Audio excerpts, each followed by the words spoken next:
먼저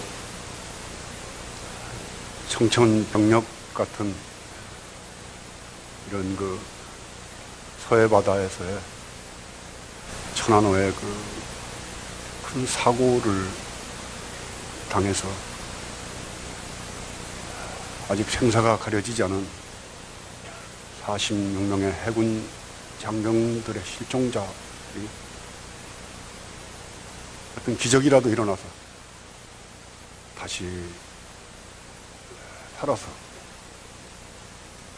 가족들의 품으로 돌아가기를 진심으로 기도합니다. 36년 전에 이와 비슷한 사고가 충무 앞바다에서 있었습니다. 320여 명이 탔던 YTL이라는 그런 군 함정에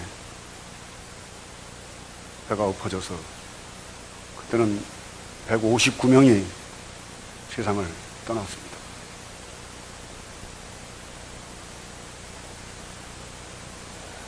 제 동생은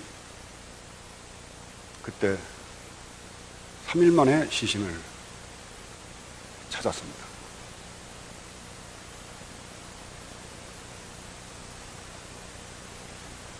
그때 심정을 생각하면 지금 실종자 가족들의 부모 마음이 어떠할지. 그래서 어제는 하루 종일 가슴이 먹먹하고 또 그때 36년 전의 일이 생각이 나니까 눈물이 나기도 하고 어떻게 이런 일이 벌어질 수가 있는가. 그때도 사고 원인이 분명하게 밝혀지질 않았습니다. 그렇게 큰 배가 어떻게 일순간에 전복이 되면서 그 많은 숫자가 세계 해군 전사상 전투가 아닌 그런 평상시에 해군이 159명이나 죽은 것은 유례가 없는 일이었습니다. 이번 서해 바다에서 일어나는 이런 참변도 역시 이와 같다고 생각합니다. 어제 뉴스에 보니까 국가안보회의가 대통령 주재로 열린 것을 보면서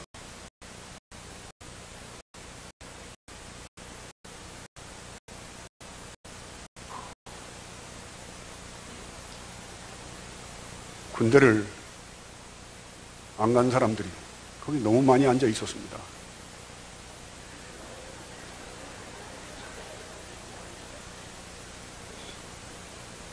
총 한 번 안 쏴보고 제식 훈련 안 받아본 사람들이 앉아서 국가의 안위를 논하는 모습을 보면서 분노를 금할 수가 없었습니다. 6.25 때 전쟁터에 끌려가서 죽어간 우리 장병들이 죽으면서 빽 하고 죽었다는 그런 얘기를 들은 적이 있습니다. 빽이 없어서 군대로 와서 빽만 있었으면 살았을 텐데 있는 집 자식, 권력 있는 집 자식들은 다 군대를 빠지는데 가난하고 힘없고 빽 없는 사람만 군대를 가서 죽었던 것도 그 당시에 현실이고 지금도 역시 마찬가지라고 생각합니다. 석연치 않은 이유로 군대를 면제받고 또 계획적으로 징집연장을 기피해서 군대를 안 간 사람들이 국가의 지도층에 앉아 있으면서 어떻게 국가 안보를 논하는 것인가? 이런 분노 때문에 피워보지도 못하고 꺾인 젊은 청춘, 그 자식들을 생각하는 가족들, 부모들 마음속에 애간장이 끊어지는 그 슬픔을 그 사람들이 알기는 알 것인가? 참으로 비통한 마음으로 어제 하루를 보내고 오늘 법회는 제가 취소를 하고 동작동 국립묘지에 묻혀있는 제 아우의 묘지에 가서 비석이라도 만져봐야겠다. 그러면서 이 자리에 무거운 마음으로 올라왔습니다. 자식을 잃은 부모,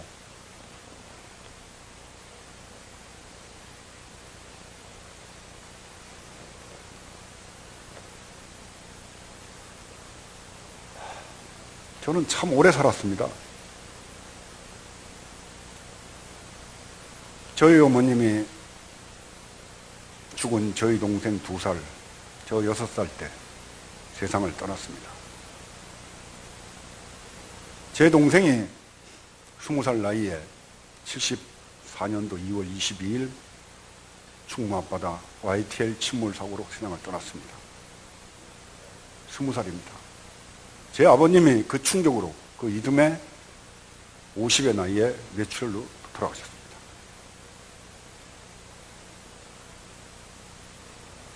저희 가족 평균 수명이 33살입니다. 제가 이제 60이니까 꼭 배를 더 살았습니다. 이제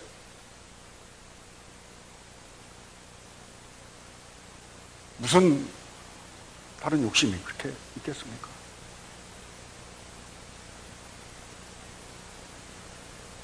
나는 군대를 피하거나 석연치 않은 이유로 면제받은 사람들은 정치도 피하고 정치도 면제를 해서 이 땅에서 부정한 방법으로 병역의 의무, 신성한 국방의 의무를 피한 사람들은 정치 투사 자리에서 물러나기를 이 자리에서 바랍니다.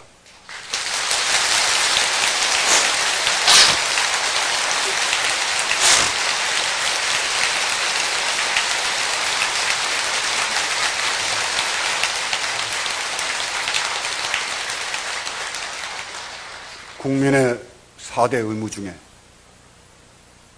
국방의 의무, 납세 의무, 근로의 의무, 교육 의무, 이렇게 4가지라고 저는 알고 있습니다. 교육의 의무나 근로의 의무는 본인에게 손해가 되기 때문에 법적 처벌을 받지 않더라도 납세 의무나 국방의 의무는 법적인 처벌을 받게 되어 있습니다. 국가안보회의에 참석한 면면을 보니까 납세, 세금을 안 내서 탈세를 한 사람, 그래서 법적 처벌을 받은 사람, 석연치 않은 이유로 군대를 안 간 사람들, 어떻게 앉아서 우리 자식들의, 우리 형제들의, 우리 아우들의 안위를 걱정하는 안보회의를 한단 말입니까? 다시 한번 서해바다 천안호 사건으로 실종된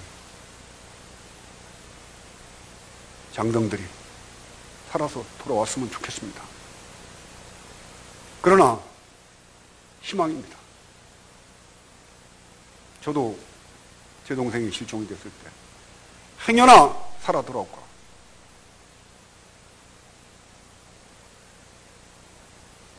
저는 6살이지만 제 동생은 2살 때 어머니를 이어했습니다. 제가 아버지의 역할을 해야지 되고, 저한테 맞기도 많이 맞고, 어디 가서 이놈아 엄마 없는 자식이라 소리 들으면 안 되잖아. 그러면서 참 저한테 서름도 많이 받았는데, 그런 제 아우를 생각하면 그 먹먹해지는 가슴, 애간장이 녹는다는 말이 이런 거구나. 다른 건 다 괜찮은데 지금도 제 동생을 생각하면 20살에 꽃다운 나이에 피워보지도 못하고 세상을 떠나 그 슬픔, 옛사람이 자식을 잃고 쓴 시가 있습니다. 바라보아도 너의 얼굴 볼 수 없고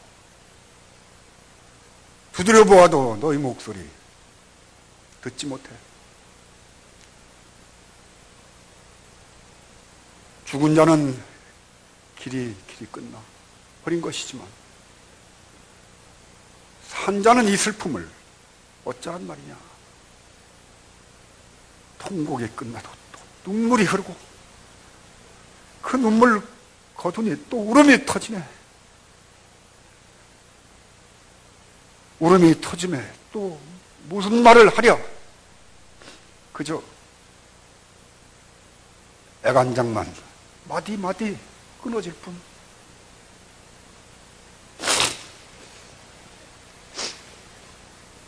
실종자 유가족 여러분들의 심정이 이와 같을 거라고 저는 생각을 합니다. 제가 출가를 해서 나고 죽음이 없는 도리, 오고 감이 없는 도리, 너와 내가 없는 도리를 깨닫겠다고 40년을 걸망을 치고 이 산하 저 산하로 다니면서 아직도 그 서러움을 버리지 못해 이렇게 눈물을 흘리니 신도님들 보기가 부끄럽습니다.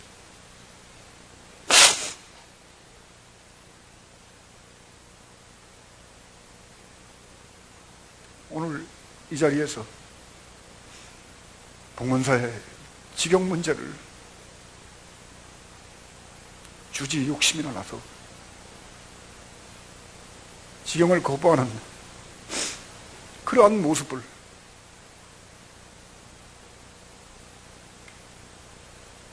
얘기를 하려니까 입이 안 떨어지고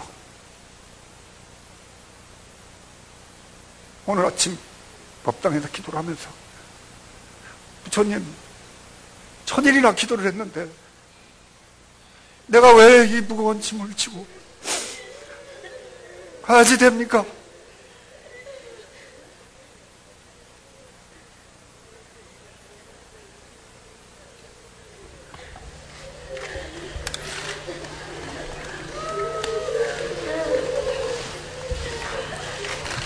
내가 정성이 부족해서 그런가요?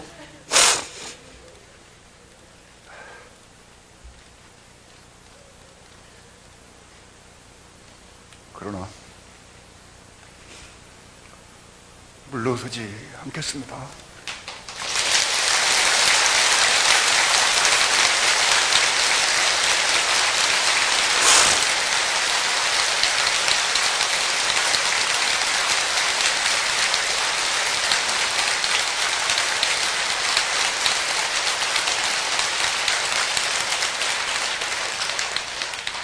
금생에 한생 안 온 셈 잡고 이 문제를 내 온몸을 다 바쳐서 삿된 우리들의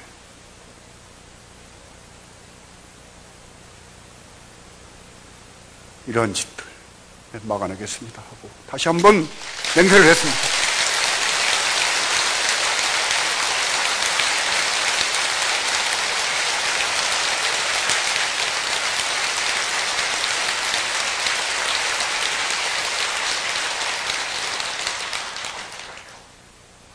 자승 총원장에게 묻고 싶습니다. 30년을 저하고 형제간 같이 지냈던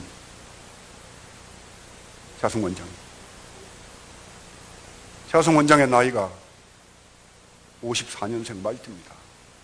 제 죽은 아우와 동갑입니다. 그래서 항상 그를 바라볼 때는 제 동생을 생각하듯 하면서 바라봤습니다.